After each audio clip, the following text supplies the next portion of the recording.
台看国家实验研究院的台湾半导体研究中心甲台湾记忆体制作大厂合作，宣布讲因成功开发出新型高密度、高频宽的3D 动态随机存储的记忆体，效能是比传统的记忆体好真多。自动加速车这么正夯，透过 AI 晶片快速运算，收集环境的资料，即时动作，避免发生意外。记忆体伫咧 AI 时代愈来愈重要。 其中负责储存资料的随机存储记忆体软元件就真重要。国家实验研究院台湾半导体研究中心甲台湾记忆体制造大厂合作，成功开发出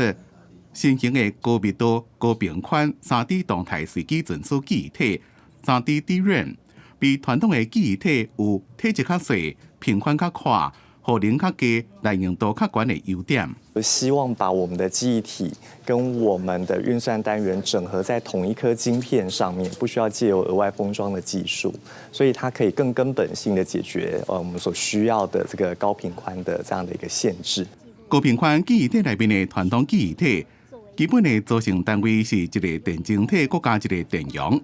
因那 3D DRAM 是由2粒的氧化铟锌钾电晶体串联而成。 这种无电容的成型结构设计，会让记忆体寸少变更较小，改善进程电容容易造成读写速度变慢、用电伤多的缺点。对记忆体使用来说，我就不需要频繁的去更新里面的资料，那耗能可以更低。要实施高频宽记忆体3D 堆叠技术，国研院半导体中心的基本技术，也有台湾记忆体制造大厂的专业制定技术，